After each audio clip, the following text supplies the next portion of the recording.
ইঙ্গো ফরাসি তোষণ নীতি। ইঙ্গো ফরাসি তোষণ নীতি দ্বিতীয় বিশ্বযুদ্ধ তারপরে একটি টুকরো কথা। ইঙ্গো ফরাসি তোষণ নীতির সময়কাল 1936 খ্রিস্টাব্দ থেকে 1939 খ্রিস্টাব্দ পর্যন্ত, মানে 1936 টু 1939। ব্রিটিশ প্রধানমন্ত্রী স্ট্যানলি বল্ডউইন 1935 থেকে 1937 খ্রিস্টাব্দ তোষণ নীতির মূল রূপকার। তাহলে তোষণ নীতির মূল রূপকার কে? ব্রিটিশ প্রধানমন্ত্রী স্ট্যানলি বল্ডউইন হলেও জার্মানির প্রতি এই নীতি প্রণয়ন করেছিলেন ব্রিটিশ প্রধানমন্ত্রী চেম্বারলেন ও ফরাসি প্রধানমন্ত্রী এডওয়ার্ড দালাদিয়ের। তাহলে আমরা জানতে পারছি যে ব্রিটিশ প্রধানমন্ত্রী স্ট্যানলি বল্ডউইন ইঙ্গো ফরাসি তোষণ নীতির মূল রূপকার হলেও যেটা প্রণয়ন করেছিলেন জার্মানির প্রতি তারা কে কে ছিলেন?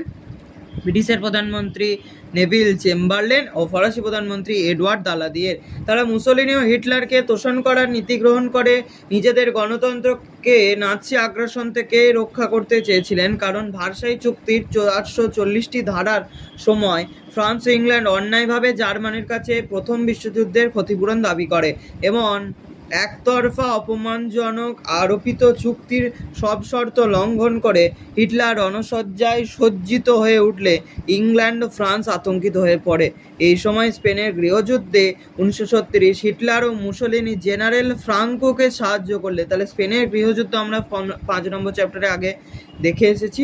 সেখানে জেনারেল ফ্রাঙ্কো যিনি ছিলেন তাকে হিটলার ও মুসোলিনি সাহায্য করলে ইংল্যান্ড ও ফ্রান্স তা দেখেও দেখেনি, মানে না দেখা করে দেয়। কারণ জার্মানি একটা আহত অনাদৃত সিংহ, তাকে আঘাত করার থেকে তোয়াজ করা কূটনৈতিক দিক থেকে বুদ্ধিমানের কাজ। তাই ইউরোপের শান্তি ও নিরাপত্তা প্রথম বিশ্বযুদ্ধের পর আর বিঘ্নিত না হয় এটা সবার কাছে কাম্য ছিল। হিটলারের নাৎসি নীতি অপেক্ষা রুশ সাম্যবাদের ভূতের তারা ইউরোপের কাছে অনেক বেশি ভীতিপ্রদ ছিল। তাই হিটলারকে তোষণ করে গেলে ইংল্যান্ড ও ফ্রান্স যেমন তার আক্রমণ থেকে বাঁচবে, তেমনি পূর্ব ইউরোপে রাশিয়া আক্রমণ হিটলারকে প্ররোচিত করলে লাভ হবে ইউরোপের শক্তিগামী মানুষের। অন্যভাবে বলতে গেলে নাৎসিবাদকে রুশ সাম্যবাদ ধ্বংসের হাতিয়ার করতে ইংল্যান্ড ও ফ্রান্সে আপোষমূলক সহনশীল নিরপেক্ষ সাবধানী অথচ নিষ্ক্রিয় নীতি ইটালীয় জার্মানির প্রতি নিয়েছিলেন, তাকেই বলে তোষণ নীতি। নমস্কার।